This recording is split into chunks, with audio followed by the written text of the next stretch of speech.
Hello, ladies and gentlemen, and welcome to another edition of the Sideline Junkies Podcast Network. For it is I, the Midnight Rider, he is the big guy KG, and in conjunction with Clear Production Sports, we are offering you this edition of a little show that everybody calls Thursday Night Throwdown. Yeah. Sorry about that. Hey, don't be sorry, man. You live all week for it. That's what we live for. That's what we live for.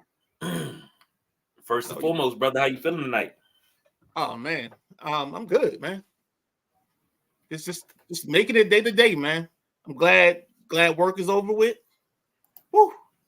Got one more day left, and I think there's gonna be some sleep to be had this weekend. It's Friday Eve. Yes, indeed. So you know what that means, right? Go ahead. When you leave work tomorrow, especially if the weather's gonna be good, you leave work tomorrow. You gotta let the windows down, and you got to play "Living for the Weekend" by the OJs and turn it up real loud. I like that, but if it's my if I'm doing old school, I'm gonna rock that Blue Magic on the way home. Which song? God, I can't think of the song right now off the top of my head. Okay, but yeah, or I'm gonna rock a little "Payback as a Dog." Okay. Yeah, look, I go. Whenever I roll the windows down, it got to be something off the Black Socks and Sandals playlist. Oh, I got plenty of that. Yeah, I used to have a playlist that went from the OJs, Gerald Levert, a couple of other things, a couple of other people, and I would clean my whole entire house. So I had a one-bedroom apartment. I cleaned my whole house to it and just roll. So I already know what you mean. All right, it's Better's choice tonight. Where you wanna start at? You want to start? Whatever's number 2 on your list. Let's start there. All right, number 2 on my list. Angel Reese declares for the WNBA draft. Kind of sort of knew it was already coming. Her college career, she played 116 games, started 104, averaged 28 and a half minutes, shot 49% from the field, 15% from beyond three, 70% free throw shooter, averaged 18 points, 12 rebounds, almost 2 assists, 1.6 steals, 1.2 blocks, and 2.3 turnovers. Safe to say she will be top 10.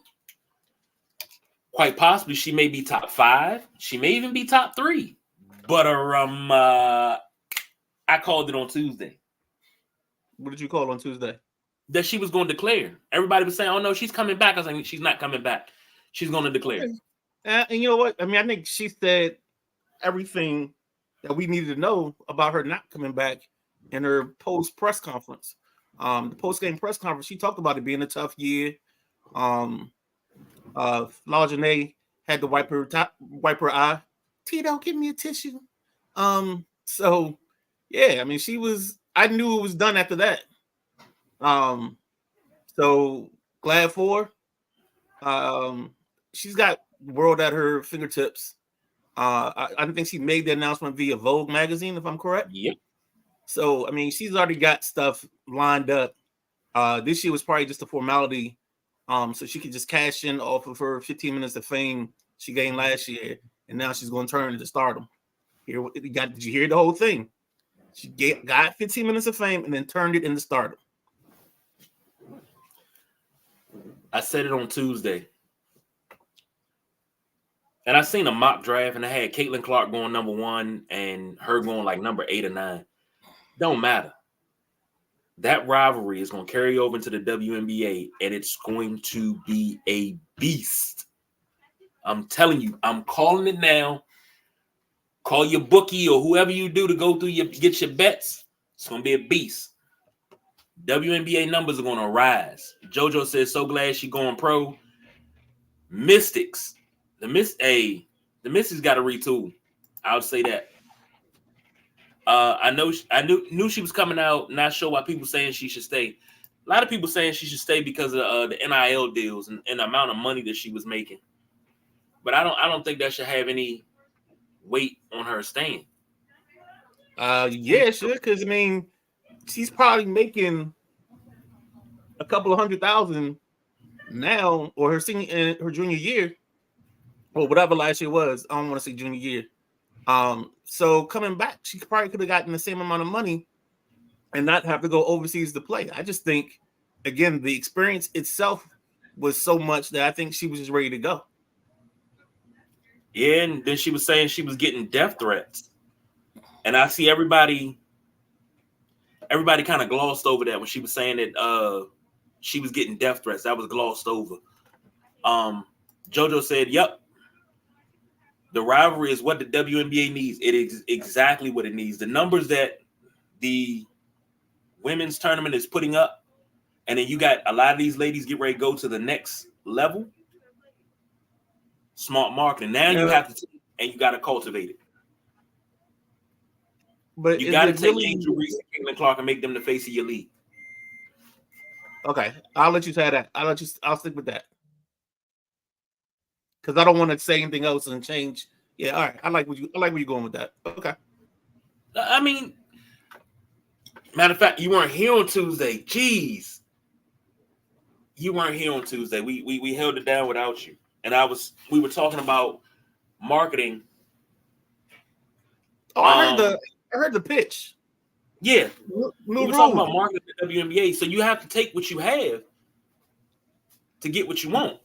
We got to treat all advertising pitches like we treat content. We can't waste it.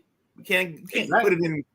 put it out in the atmosphere. And now somebody come up and take our idea. You know what I'm saying? We can't plant ideas so somebody else can grow trees. So, bring it on around here. Bring it on around here. We got some bread. Oh, rise. Okay. It's gonna rise up. It's going in. But JoJo says y'all in these NIL deals, I almost hate them now. You can still make the NIL money. James King chiming in. Angel Reese NIL is $1.8 million, and she got a makeup line and some other stuff. She got but here's the thing: just because she's out of college doesn't mean the NIL deal kind of stops. No, that's what I was saying. I mean, she has the opportunity to market herself and make that money, so she doesn't have to stay. So she doesn't have to deal with classes. She doesn't have to deal with being mobbed on campus or whatever. Like she can kind of go to a normal lifestyle per se. And here's the thing: she already got her degree. All right. So she did the number one thing she came to college to do, and that was to get an education and get a degree. She did it. Nothing else mattered. Then you on top of that, the bonus was the national championship. The bonus was the NIL deal. The bonus was the recognition. But she handled the business at hand of coming and getting her education. That was all that was important. That was the most important thing. She took care of that. And JoJo said, right, thank you. So do you think there will be some funneling of talent to certain positions in certain places to maximize this rivalry that you have? You have to. Here's the thing. This is my belief. It's been like that for almost 30 years. WNBA started in 97. Quick fun fact: who made the first basket in WNBA history? Probably JaVale McGee's mom. No, not Pam McGee. Okay. Penny Toller. I knew it was something. I knew it was a one-off player. That's why I said JaVale's mama. Nah, Penny Toller had handles, man. She had I used to love watching her play. I love how she just whoo. She was a 1-2 go point guard. So just back and just go. I love watching her play. James King said NIL is boosters from not school. That's true. I mean, Speaking they're of everybody. Go ahead. NIL deals, young lady Haley Van Lith has entered the transfer portal yet again. So she's leaving LSU. And Rightfully finally, so. yeah, finally, what I wanted to say, everybody's getting on Emmanuel Acho about what he said about Angel Reese.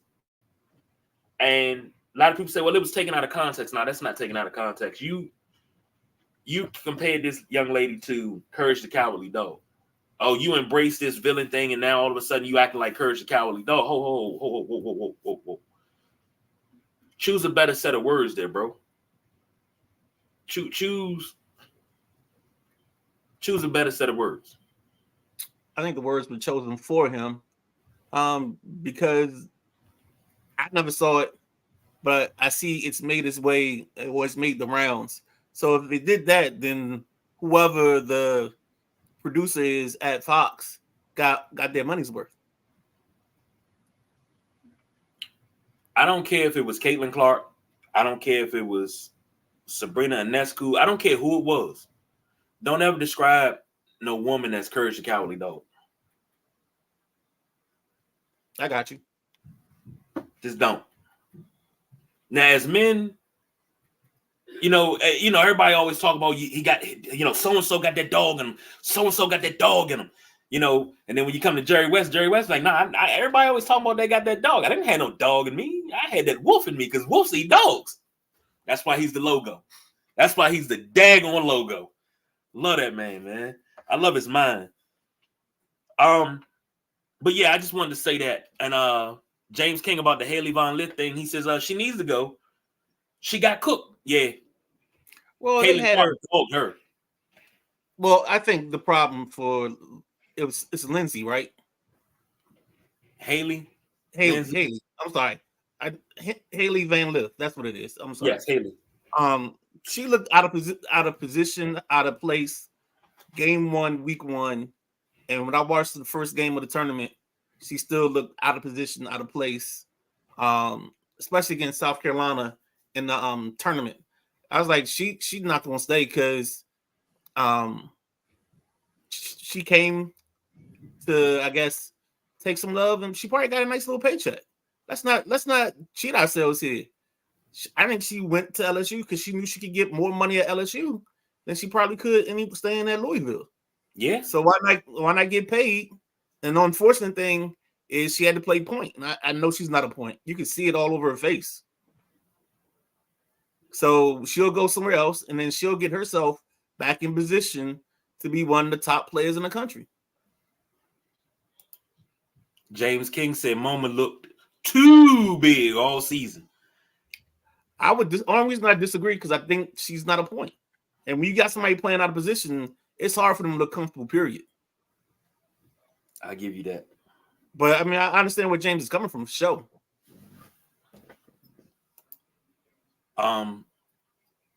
Sticking with basketball, they've announced a couple of names for the Naismith Hall of Fame for 2024.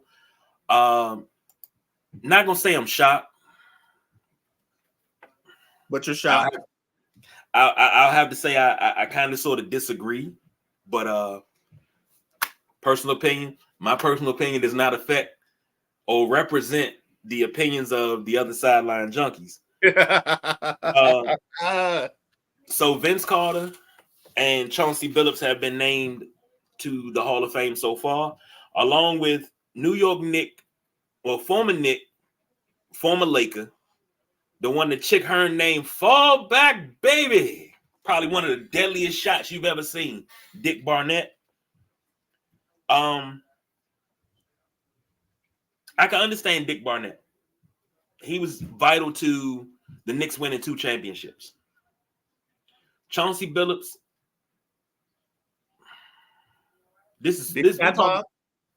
Yeah, we talking first ballot, and he had a solid career. Vince Carter is a head scratcher. Hear me out. half man, half amazing, the second greatest in-game dunker of all time, behind Sean Kemp. And he actually tied it too with Dominique Wilkins in game. Now, dunk contest, Vince Carter all the way. In game, nobody put more people on a poster than daggone Sean Kemp. Just gonna say that. But over the course of his career,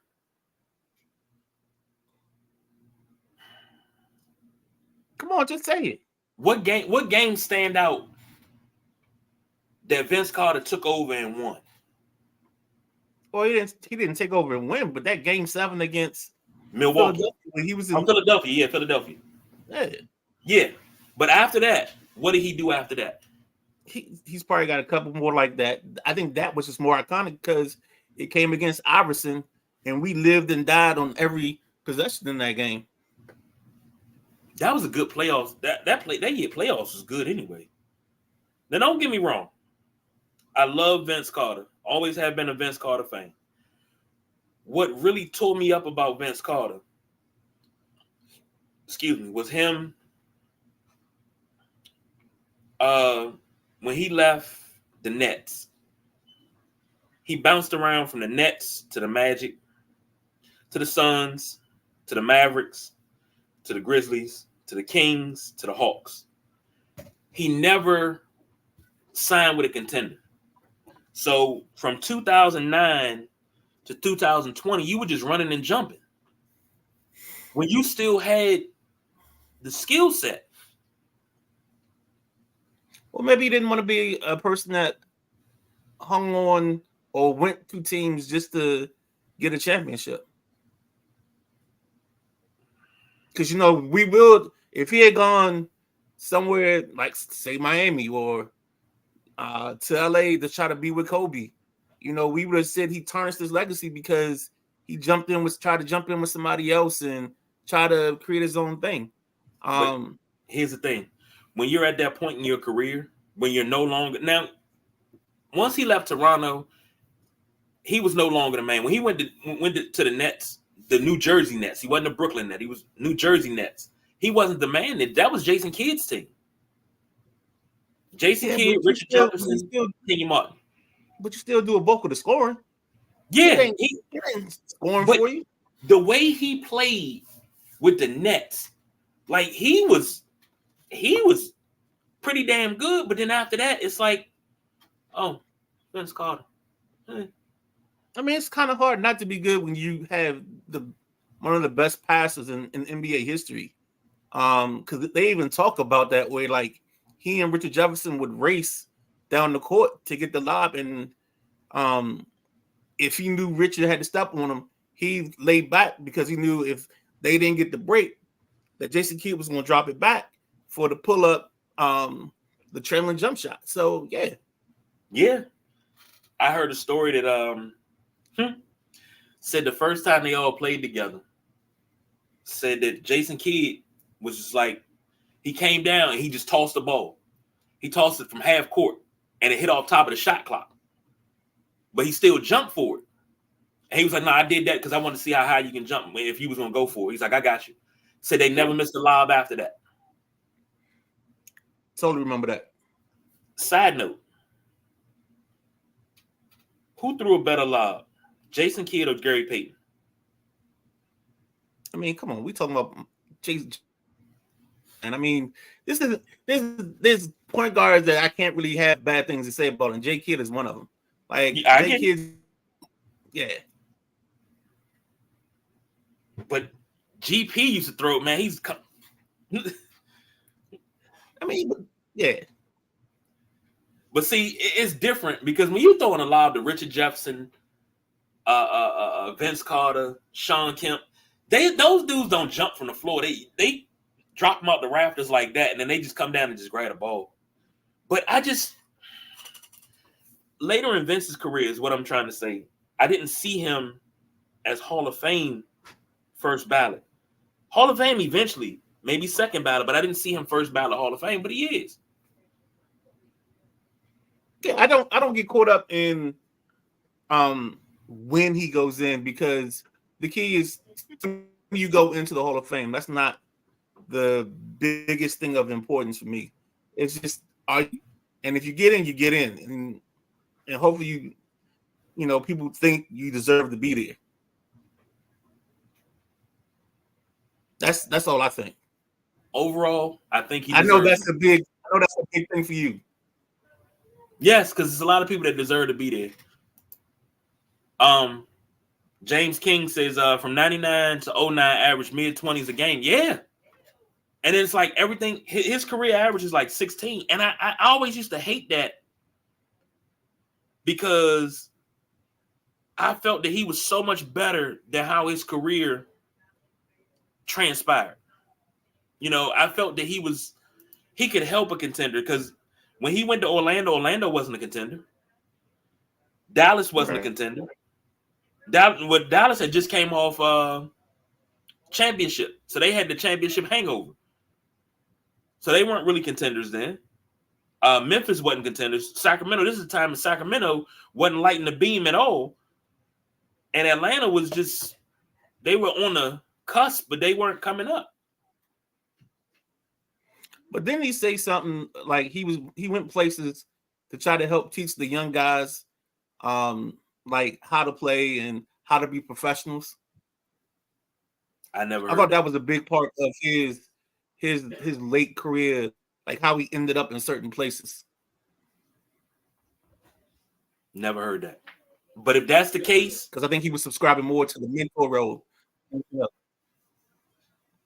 If that was the case, much respect. I think that was it. Much respect to him. What we got next, man? Well, before we let's stick with the NBA. Let's stick with basketball, basically. NBA playoffs. It's coming down to it. And season, what we got? Maybe about a week or so left.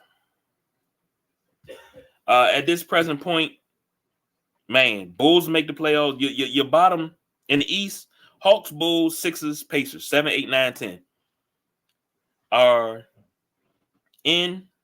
In the West, you have Warriors, Lakers, Kings, Pelicans. But the thing with the West is it's like from 3 to 10 or 4 to 10. It's like a game and a half or 2 games separating everybody. It's not a big margin. I think that's part of the reason why people haven't really been able to clinch certain spots in the playoffs. And that's kind of crazy. I agree with you. I say that's kind of crazy because the West always seems a lot more stronger than the East a lot of times. It's been like that. Well, in the West, you got to have a winning record. In the East, you can be, forgive the math here, but you could be something like 38-42 or 38-44. However that math goes, because I don't feel like mathing right now because I've been at work all day. Well, the Bulls and the Hawks right now. The Bulls and the Hawks sitting in the 9 and 10 spot. They're 36-40. There you go. I'm right almost there. Right now, the Celtics are the best team in the league. 60-win team. The Bucks. Okay. Like the Celtics are so far, they got a 13-game lead over the Bucks. I have not seen such dominance since the Bulls.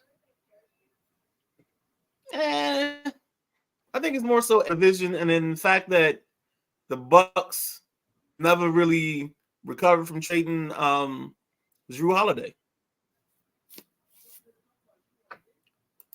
JoJo said playing is trash. I still hate we reward losers. Hey, everybody got to get a participation trophy there. James King said not many pros do it after 10, 11 years top notch. That's true. I mean, you got your Kobe's and your LeBrons, but not many do it after 10 years. Uh-oh. Midnight Rider's frozen. But is he frozen or am I frozen? He's frozen. Okay, had to look on the stream there. All right, we'll get him back in a second. But with these playoffs, I'm just looking at the standings and everything, and it's just I feel the way JoJo feels. You're rewarding. It used to be the first 8 teams, and you battle for that 8 spot. This play-in stuff and in-season tournament, it's like, okay, yeah, but what does it mean? Honestly, what does it mean? The Lakers haven't really performed well since the in-season tournament, and they're the number 9 seed. The Warriors are trying to put it together, and it don't seem to quite turn over for them. The Timberwolves have been leading wire to wire out there in the West. The Nuggets are tied with them for the number 2 spot. It's crazy. I'm at a loss. But one thing I can say in the East, the Knicks, the Magic, the Cavaliers are surprise teams to be playing the way that they are right now. And Cavaliers 3, Magic 4, Knicks 5. They are surprise teams to be playing the way they are. And it's good. It's real good. And I love it. I love to see it. But looking over, Midnight Rider said he lost signal. He'll be back. Looking over in the West,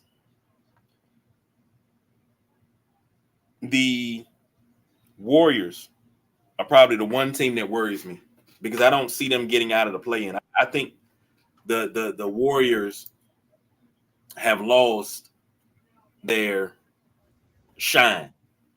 So that's just my opinion. I just think they've lost their shine. And the Midnight Rider is back.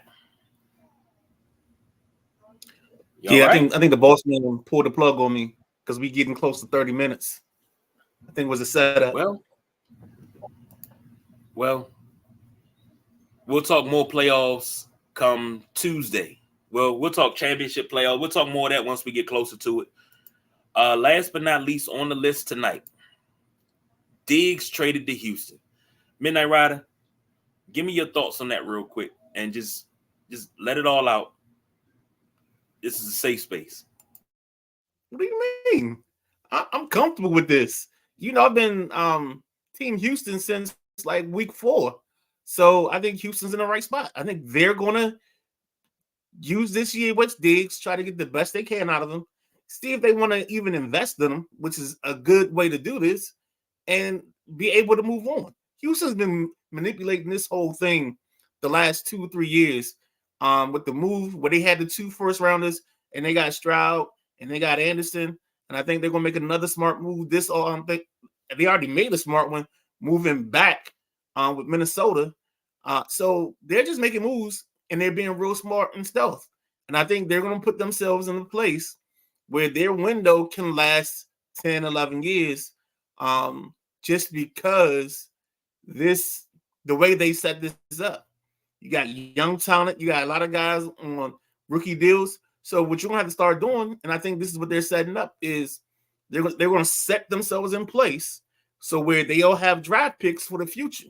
And then those draft picks will start filtering in and replacing some of the stars they have because you're not going to be able to pay everybody. And I think that's the one thing I like about this Diggs deal is you only pay them 1 year. You get 22.35 or 22.5, and then that's off your books next year. You have no residual money. You have no dead cap. If there's a good free agent out there, you can take that. If not, you get one of these top young receivers because right now we're seeing that with a good quarterback, the receivers don't have to wait long to become impact players. That is true. And now I'll say this to you. You have been on Houston hard since I think it was before week 4. You were talking about them. And I seen a Xavier tuned in from the back of the house. He said Diggs should not have been traded. Your uncle will disagree with that. I'll say that. I think he ran his course. And I think this was a smart move because I think they knew last year he had enough of a rumbling in the building that, as I always say, sometimes It's addition by subtraction. And I think that's what this is. And now the Bills, I think their first round pick, they can go wide receiver or they can wait until the second and get a wide receiver. And that person becomes their next guy. You got the quarterback. Even with Curtis Samuel and Shahir and those guys, your quarterback's good enough that he can make it work. And then you just get you got James Cook stepping in as your running back of the future. So yeah. And this is a perfect spot for them. JoJo said good move for Houston. Oh, definitely. And here's the thing. Somebody put up a video and said Lovie Smith has to get the credit for one of the biggest turnarounds in NFL history. Because when it was the end of the season, they playing for draft position, they playing the Colts. They go for it, say, screw it, let's go for it. They beat the Colts 32-31. They wound up getting the number 2 overall pick. Everybody was like, tank for Bryce Young. Carolina got Bryce Young. Bryce Young wasn't the guy. They got CJ Stroud too. Well, the thing about it, you weren't. If there was a tanking for Bryce Young, then they were crazy because I never thought Bryce should have been the first pick. I said CJ Stroud from the beginning, and I thought it was because of his makeup. I thought a guy like Tupper being in the building with a guy like Ben Roethlisberger, seeing a quarterback with an arm and the ideal size as in terms of being 6'4", fitting the prototype. There's no way I go from that to what do you want to call him? Give Bryce Young a nickname. Then Webster, the incredible shrinking quarterback, whatever you want to call him. The incredible shrinking quarterback. No, but they said from there. Now let me back up. They said from there, Lovey gets fired. You hire D'Amico Ryans. D'Amico Ryans drives C.J. Stroud. He asked C.J. Stroud, which receiver do you want to pick? He picks Tank Dell. They go and pick Tank Dell. He said he got to have him. They pick Tank Dell. They put together a season, and if I'm not mistaken, they went 9-8, made the playoffs. Won a division, made the playoffs. Now you coming into it, you getting Tank Dell back. You got Dalton Schultz. Now you got Stephon Diggs. You got the deep, but on top of that, you got Joe Mixon. You drafted the offensive player of the year. I'm sorry, the offensive rookie of the year and the defensive rookie of the year in the same draft. Right. And that movie was set up the year before. Here's the crazy thing. This is the same, if I'm not mistaken, isn't this the same front office that let Bill O'Brien come in and change everything out? No. So same ownership, but in terms of the top of the organization, Bill became the GM, I think almost out of de facto because they didn't have anybody in the building. And then they cleared way. And in the midst of that, they ended up with Casero. And Casero had the 2 years with Lovey, and I can't think of the black coach's name, the other coach they had for a year each. And then they finally got things together. And that's when they started investing and making smart moves. Couple comments here. Going back to when we were talking about Haley Van Leaf. Nobody can guard Clark. JoJo said nobody can guard Clark. Right, man. She was out of place all year long. Xavier says that is going to be an overpowered team with Nico, Tank, and Diggs. Those are overpowered wide receivers. James King chiming in what we said earlier. They saw they could win without him. Last 9 weeks of the season, Diggs was invisible. Yep. Xavier says, is this the same front office that went 1-17? Whatever they went the year before. Get number 2. Yeah. JoJo said, I'm just nervous. Mr. Toxic Diggs gets in CJ Stroud's ear. I don't think he will. And no, I think he knows. I think he knows he's playing for his career right now. He's playing for his paycheck. Go ahead. I'm sorry. No. I asked the question about Vince Carter. I asked the same question about Stephon Diggs. Outside of the Minnesota Miracle, what game has he had that he dominated to the point that he, they won because of not in spite of. Well, I mean, the man gets like what 100. I think he had 160 targets. So the ball is the football is coming to him. He's got the options and opportunities. Offhand, I don't remember a game, but I know he's had some 9-catch, 153-yard type of ball games in his career. Probably more than we think, because we kind of gloss over it.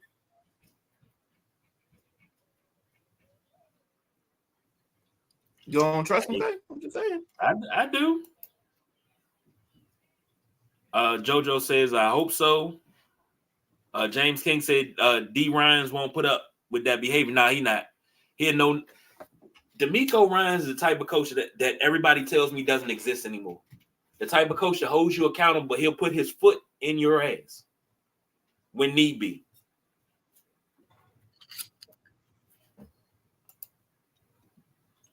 Xavier said, I think he's going to get ignored in Houston too. It's not being ignored. They force fed him the ball in Buffalo. He dropped that pass to win the game last year.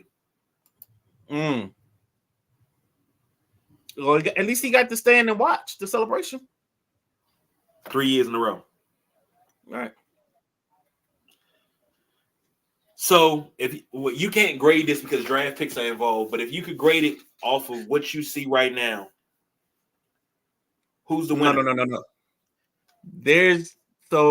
It's the Deshaun Watson trade. I'm gonna post. I forgot to corral it earlier today, but it shows Watson in the 6th, and then it lists everything that the Texans got because of that deal and the moves they made and who they got. I'm gonna post it in the Sideline Junkies Facebook page. So okay. I'll have that, and then I'll also try to post it on the Instagram, or I'll send it to you, and then you just post it on Instagram. Speaking of Instagram, the big dog over Instagram said, "Why do you keep disappearing?"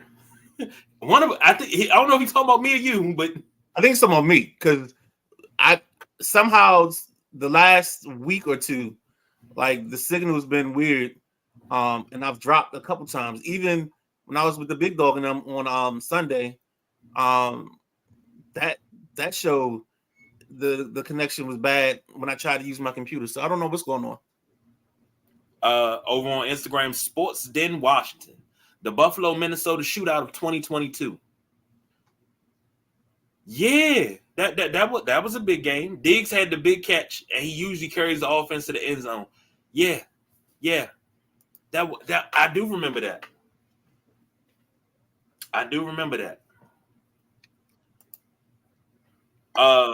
Xavier says he had that one catch before Justin Jefferson.